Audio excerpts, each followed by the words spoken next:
Good morning 8th class बच्चों। कल मैंने आपका टॉपिक शुरू किया था हिंदी सेकंड में पार्ट 12 समास। दो समास मैंने आपको बताए थे, अव्ययी भाव समास और तत्पुरुष समास। तीन बताए थे बच्चों, अव्ययी भाव समास, तत्पुरुष समास और कर्मधारय समास। समास के 6 भेद होते हैं। इसके अलावा हम आपको बाकी के 3 आज बताएंगे। लास्ट वीडियो में बताया था समास का मतलब होता है संक्षेपीकरण, जहाँ एकाधिक शब्दों के मेल से मतलब एक से अधिक शब्दों के मेल से नए शब्द का निर्माण होता है, तो उसको समास कहते हैं। कल अव्ययी भाव, तत्पुरुष, कर्मधारय बताया था। आज आपका चौथा समास है द्विगु समास। ये देखिएगा, ये आपका बच्चों द्विगु समास है।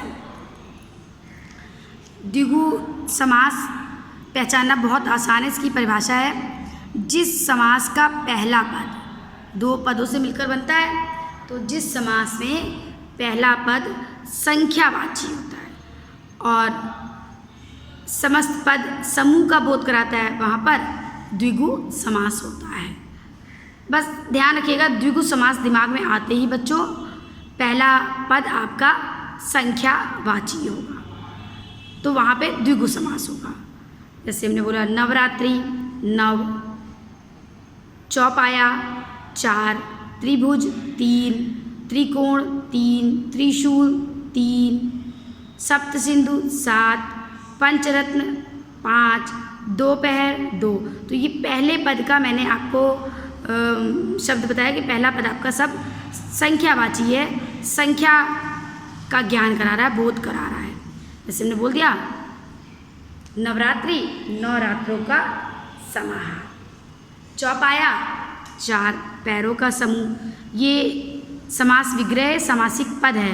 कल भी मैंने आपको बताया था कि जब हम 2 से अधिक शब्दों को, पदों को संक्षेपीकरण करके एक साथ रख देते हैं, एक शब्द बनाते हैं, तो वो पद समासिक पद कहलाता है आपका। और जब हम उनको अलग अलग कर देते हैं तो वो समास विग्रह हो जाता है। तो ये समास विग्रह है आपका, ये समासिक पद है। जैसे बोला मैंने पंचरत्न, 5 रत्नों का समाहार, पंच। तो पहला पद देखिए बच्चों, इसमें आपका संख्यावाची है, तो ये आपका द्विगु समास है। द्विगु समास सबसे आसान समास, आपको पहचानने में कोई दिक्कत नहीं होगी, द्विगु समास है। अगला समास है 5वां द्वंद्व समास। द्विगु में बच्चों पहला पद संख्यावाची, द्वंद्व में दोनों पद प्रधान। अव्ययी भाव में पहला पद प्रधान होता है, तत्पुरुष में दूसरा होता है, लेकिन द्वंद्व में दोनों होते हैं। दोनों पद समान होते हैं, कोई पद कम नहीं होता है। किसी पद का, किसी शब्द का महत्व कम नहीं होता है। और जब इसका हम समासिक पद बनाते हैं तो यहाँ पर हम योजक का निशान लगा देते हैं। ये योजक का निशान देखिएगा आप लोग अपना, जो डैश का निशान होता है इसको योजक बोलते हैं। योजक को जब हम तोड़ते हैं तो इसकी जगह और शब्द निकलता है, यानी जब समास विग्रह करते हैं तो और शब्द दिखता है, लेकिन जब हम समासिक पद बनाते हैं तो और शब्द का लोप हो जाता है, और शब्द नहीं लिखा जाता है, इसकी जगह हम योजक का प्रयोग करते हैं। बच्चों दोनों पद प्रधान होते हैं, किसी का महत्व कम नहीं होता। जैसे भाई बहन, भाई और बहन समास विग्रह समासिक पद बन गया योजक के साथ भाई बहन। ना भाई कम है ना बहन कम है। दाल चावल, ना दाल का महत्व कम है ना चावल का, दोनों पद प्रधान है, दोनों पद समान महत्व रख रहे हैं। और देखिए ये योजक लगा हुआ है। समास बनाते समय, समासिक पद बनाते समय और का लोप हुआ और समास विग्रह कर दिया तो दाल और चावल बन गया। ऐसे ही मानव दानव, लाभ हानि, गुण अवगुण, खट्टा मीठा, अच्छा बुरा।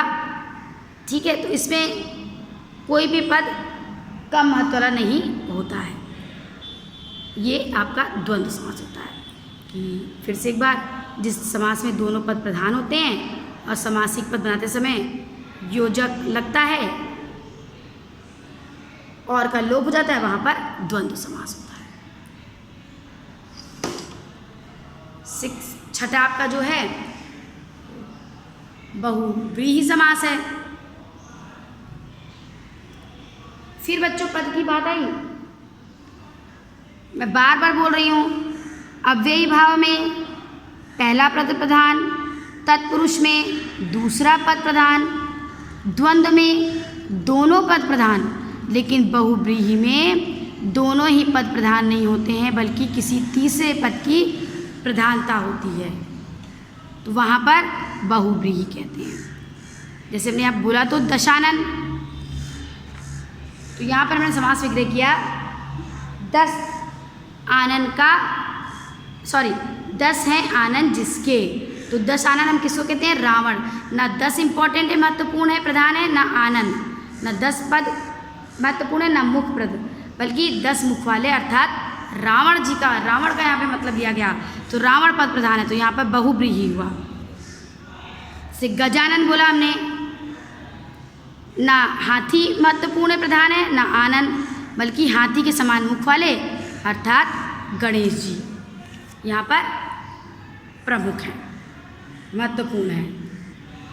चक्रधर, चक्र है हाथ में जिसके अर्थात विष्णु जी, ना चक्र महत्वपूर्ण हुआ, ना धारण करने वाला, बल्कि ये शब्द मतलब चक्र शब्द से भी मतलब नहीं, कोई मतलब धारण करने वाले से भी मतलब नहीं, मतलब है विष्णु जी से, कोई तीसरा ही पद, जो पद दिख नहीं रहा है वो पद प्रधान हो गया, तो वहाँ पर आपका बहुव्रीहि समास होता है।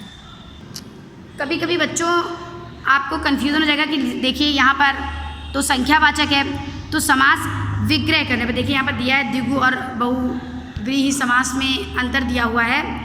तो द्विगु में पहला पद संख्यावाची और बहुव्रीहि में कोई तीसरा पद, पहला पद संख्यावाची होता है लेकिन दोनों पद किसी तीसरे पद की ओर संकेत करते हैं। जैसे हम समास विग्रह अगर चतुर्भुज का हम ऐसे करते हैं कि 4 भुजाओं का समूह, तो द्विगु होगा, लेकिन 4 हैं भुजाएं जिसकी अर्थात विष्णु जी, तो इस तरह विग्रह करने पर यहाँ पर बहुव्रीहि हो जाएगा। कर्मधारय बहुव्रीहि में भी ये अंतर, कर्मधारय में पहला पद विशेषण विशेष्य होता है और बहुव्रीहि में तीसरा, जैसे आपका देखिए पीतांबर, तो विशेषण और विशेष पीत है अंबर, पीला है अंबर, तो पीला है अंबर अगर हम कर देंगे तो यहाँ पर कर्मधारय हो गया क्योंकि ये विशेषण हो गया और विशेष अंबर हो गया। लेकिन जब हम कह देंगे पीला है अंबर जिसका अर्थात विष्णु जी, तो यहाँ पर बहुव्रीहि समास हो जाएगा। संधि और समास में बच्चों संधि आप कर चुके हो, 2 वर्णों के मेल से जो विकार उत्पन्न होता है वर्णों, उसे संधि कहते हैं, और 2 शब्दों को जब हम एक साथ मिलाकर संक्षेपीकरण करते हैं तो ये प्रक्रिया आपकी समास कहलाती है। वर्णों का मेल संधि और शब्दों का मेल समास। ये आपका चैप्टर हो गया बच्चों, इसको रिवीजन कर लीजिएगा, इसके नोट्स भेजेंगे, पूरा कर लीजिएगा। बाय बाय बच्चों।